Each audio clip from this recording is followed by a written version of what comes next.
أشهد أن لا إله إلا الله।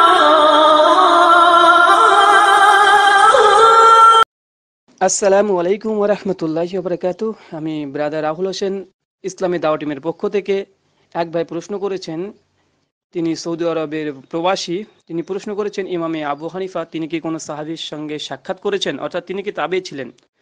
তো ভাই আসুন এই বিষয়ে আমরা সুস্পষ্টভাবে একটি ধারণা পোষণ করি। প্রথমত, যে ইমামে আবু হানিফা তিনি কোনো সাহাবীর সঙ্গে সাক্ষাৎ করেননি এবং কোনো সাহাবীকে দেখেননি এবং তার কাছ কোনো সাহাবীর কাছ থেকে তিনি হাদিসে শ্রবণ করেননি, অর্থাৎ তিনি তাবেঈ নন।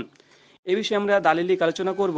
তবে আপনাদেরকে প্রথমে বলি, আমরা যে আলোচনা করছি এখান থেকে কখনোই এটা ভাববেন না যে ইমামে আবু হানিফা তার আমরা মর্যাদাকে ক্ষুণ্ণ করছি বা তার ফজিলতকে আমরা ক্ষুণ্ণ করতে চাইছি।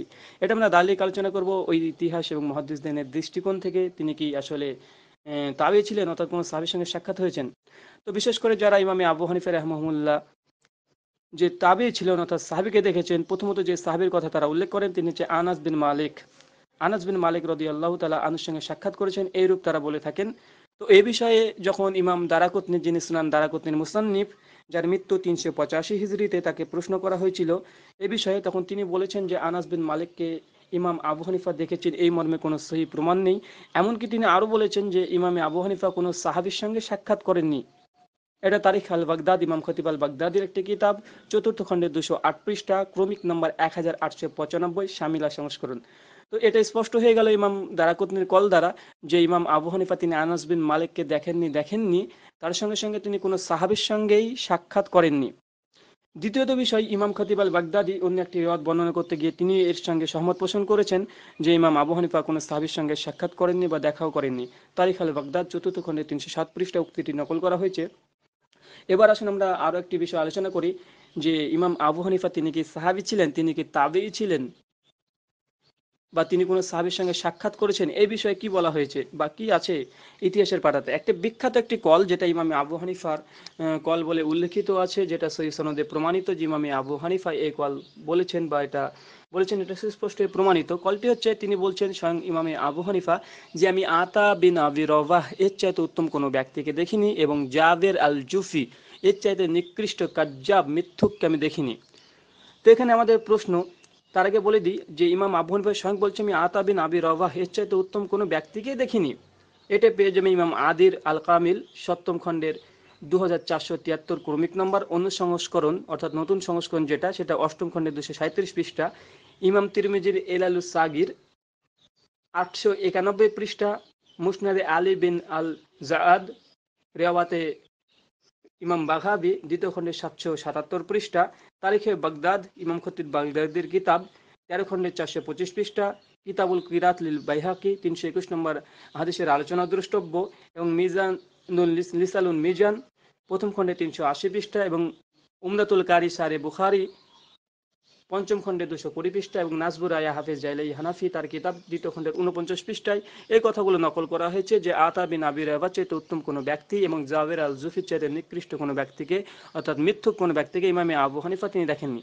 আমরা এখান থেকে একটি প্রশ্ন করতে চাইব, যারা বিশেষ করে ইমামে আবু হানিফাকে সাহাবীর সঙ্গে সাক্ষাতের কথা বলেন বা তাবেঈ বলেন, তো আতা বিন আবি রাবা সকলের ঐক্যমতে তিনি একজন তাবেঈ ছিলেন, ইমামে আবু হানিফার উস্তাদ ছিলেন। তো বিষয় হচ্ছে আতা বিন আবি রাবাহ তিনি যদি তাবি হন, আর ইমাম আবু হানিফা বলছে আমি আতা বিন আবি রাবাহ চেয়ে উত্তম কোনো ব্যক্তিকে দেখিনি, তার মানে এটা সকলে বুঝতে পারবেন যে কোনো সাহাবীকে যদি ইমাম আবু হানিফা স্বচক্ষে দেখতেন বা হাদিস শুনতেন, তাহলে এই কথা তিনি কোনোভাবে বলতেন না যে আমি আতা বিন আবি রাবাহ অর্থাৎ তাবির চাইতে কোনো ভালো ব্যক্তিকে দেখিনি, অথচ তিনি সাহাবীকে দেখবেন, এটা হয় কিভাবে? এটা থেকে সুস্পষ্টভাবে ইমাম আবু হানিফার কল দ্বারা প্রমাণিত হয়ে যাচ্ছে, তিনি যদি কোনো সাহাবীকে দেখতেন কোনোদিনই বলতেন না যে আমি আতা তাবির চাইতে উত্তম কোনো ব্যক্তিকে দেখিনি। কারণ সাহাবীর মর্যাদা তাবের মর্যাদা আকাশ পাতাল তফাৎ, এই নিয়ে সমস্ত আহলে সুন্নাত ওয়াল জামাতের ঐক্যমত আছে, ইজমা আছে। আল্লাহ সুবহানাহু ওয়া তাআলা সাহাবীদের ব্যাপারে বলছে সূরা তওবা সূরা নম্বর 9 আয়াত নম্বর 100, রাদিয়াল্লাহু তাআলা আনহু ওয়া রাদিয়ান, যে আল্লাহ সুবহানাহু ওয়া তাআলা সাহাবীদের উপরে খুশি হয়েছেন, সমস্ত বিষয়ের উপরে খুশি হয়ে গেছেন, সমস্ত কিছুর উপরে খুশি হয়ে গেছেন।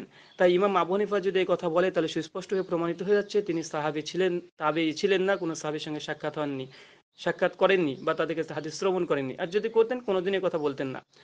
দ্বিতীয় বিষয়, বিশেষ করে আল্লামা কাউসারি তিনি ইমামে আবু হানিফা যে বেশ কিছু সাহাবীর সঙ্গে সাক্ষাৎ করেছেন এই বিষয়ে মত পোষণ করেছেন, যেটা বাংলাদেশ থেকে একটি অনুবাদ করেছেন ফিকহুল আকবর, এই গ্রন্থের অনুবাদক ডক্টর খন্দকার আবদুল্লাহ জাহাঙ্গীর, তিনি অনুবাদ এবং ব্যাখ্যা করেছেন।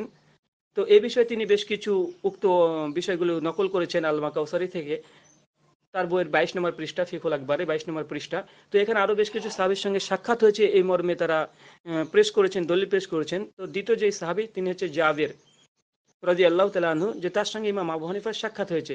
তো আসলে আমরা দেখি, প্রথমত এটা সকলেই জানেন যে ইমাম আবু হানিফা তিনি 80 হিজরিতে জন্মগ্রহণ করেন।